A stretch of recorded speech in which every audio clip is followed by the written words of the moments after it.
With RJ Anusha. Radio city నువ్వు నేను సినిమాలో ఇవాల్టి సినిమా ప్యాడ్ మ్యాన్. ఈ సినిమాని డైరెక్ట్ చేసింది ఆర్ బల్కి. ఈ సినిమాలో ఎందరో గొప్ప నటులు నటించడం జరిగింది. అయితే మెయిన్ లీడ్స్ గా అక్షయ్ కుమార్, సోనమ్ కపూర్, రాధికా ఆప్టే నటించారు. ఫిబ్రవరి 9, 2018 రిలీజ్ అయిన ఈ సినిమా ప్రేక్షకుల్లో ఒక అవేర్నెస్ తెచ్చిందనడంలో సందేహమే లేదు. అయితే సినిమా విషయానికి వస్తే కథ ఇలా మొదలవుతుంది. లక్ష్మీకాంత్ అలియాస్ లక్ష్మి యొక్క పెళ్లితో. ఆయన భార్య అయినటువంటి గాయత్రి. లక్ష్మి వాళ్ళ ఆవిడిని చాలా తీవ్రంగా ప్రేమిస్తూ ఉంటాడు. ఎంత తీవ్రంగా అంటే ఆమె కంఫర్ట్ అండ్ హ్యాపీనెస్ కోసం ఆయన ఏ ఎక్స్టెంట్ కైనా వెళ్తాడు. గాయత్రి పీరియడ్స్ లో ఉన్నప్పుడు ఆ టైంలో వాళ్ళ ఇంట్లో ఉంచి ఆమెని బానిష్ చేసేవారు. లైక్ ఎక్కడికి కదలకుండా, ఏది ముట్టుకోకుండా ఒక చోట కూర్చోవడం. అసలు ఇలా ఎందుకు జరుగుతుంది, ఎందుకు వీళ్ళు ఇలా చేస్తున్నారో తెలియక, ఆ సబ్జెక్ట్ మీద నాలెడ్జ్ లేక లక్ష్మి చాలా ఆలోచిస్తూ ఉండేవారు. తను చాలా వరీ అయిపోతాడు ఎప్పుడైతే పీరియడ్స్ టైంలో గాయత్రి యూజ్ చేసే ఒక అన్హైజెనిక్ గుడ్డని చూసి. ఒకప్పటి కాలంలో ఈ ప్యాడ్స్ ఏముండేవి కాదు కదా. పీరియడ్స్ టైంలో అందరూ క్లాత్సే యూజ్ చేసేవారు. దీని గురించి అడిగితే గాయత్రి నిర్మోహమాటంగా చెప్పేది, ఇలాంటి ఫెమినైన్ టాపిక్స్ లో మీరు ఇంటర్ఫియర్ అవ్వకండి, లైక్ కొంచెం ఇబ్బంది ఉంటది అని చెప్పేసి. ఆలోచిస్తాడు. వెంటనే తన ప్రేమ కోసం, వాళ్ళ ఆవిడ కోసం తను శానిటరీ ప్యాడ్స్ కొనుక్కొని తీసుకుని వస్తాడు. చెప్పాలంటే అవి కాస్ట్లీ. ఇది తెలుసుకున్న గాయత్రి, లేదు మీరు ఇవి తిరిగి ఇచ్చేసేయండి, ఇంత కాస్ట్లీ నాప్కిన్స్ యూజ్ చేయాలంటే మనం పాలు వేయించుకోవడం ఆపేయాలి, అమ్మో వద్దు, మీరు ఇది తిరిగి ఇచ్చేయండి అని అంటుంది. ఏమనాలో కూడా లక్ష్మికి అర్థం కాదు.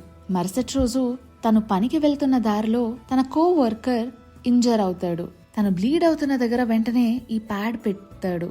అందరూ కూడా చిచి ఏంటిది, అసలు అలా పెట్టకూడదు, ఏంటి నువ్వు చేసిన పని, ఇది అశుద్ధి, అది ఇది అని చెప్పేసి మిగతా వాళ్ళు అంటున్నా సరే డాక్టర్ దగ్గరికి తీసుకువెళ్ళాక డాక్టర్ చాలా అప్రిషియేట్ చేస్తారు లక్ష్మిని.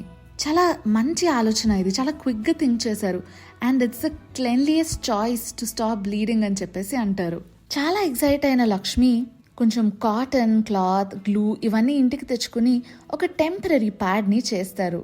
where he thinks it is a better replacement for the costly one. గాయత్రిని ఎలాగోకలా కన్విన్స్ చేసి లక్ష్మి ఆమెతో ఈ ప్యాడ్ యూజ్ చేయిస్తారు. కానీ ఆ అటెంప్ట్ ఫెయిల్ అవుతుంది. గాయత్రి చాలా సీరియస్గా చెప్తుంది, సరే ఈ ఉమెన్ విషయాల్లో, ఆడవారి విషయాల్లో మీరు ఇంటర్ఫియర్ అవ్వద్దు అని. పట్టు విడవని విక్రమార్కుడిలా లక్ష్మి మళ్ళీ ప్రయత్నిస్తాడు. అండ్ అదొక ఫీమేల్ మెడికల్ స్టూడెంట్కి ఇస్తారు. లైక్ లక్ష్మికి ఆమె హెల్ప్ చేయాలని అనుకుంటుంది. వాళ్ళ ఫ్రెండ్స్ అందరూ అసలు ఏం చేస్తున్నాను అన్నా సరే let's see how it works అని అంటుంది. ఆమెతో ఈ ప్రాజెక్ట్ గురించి డిస్కస్ చేసే ప్రాసెస్లో వాళ్ళ ఆవిడ లక్ష్మి ఇంకో ఎవరితోనో ఎఫైర్ పెట్టుకున్నారు అని చెప్పేసి అనుకుంటుంది. ఈ ప్యాడ్స్ని వాళ్ళ చెల్లికి కూడా ఇస్తాడు లక్ష్మి. కానీ వాళ్ళ ఇన్లాస్ ముందు అది చాలా ఎంబారస్మెంట్ క్రియేట్ చేస్తుంది అనమాట. అసలు ఇది పనిచేస్తుందా లేదా అని ఎలా తెలుసుకోవడం అని చాలా ఆలోచనలు చేస్తాడు. చివరికి తన మీద తనే ప్రయత్నిస్తాడు. కానీ అందరి ముందు హ్యూమిలేషన్ కి గురవుతాడు.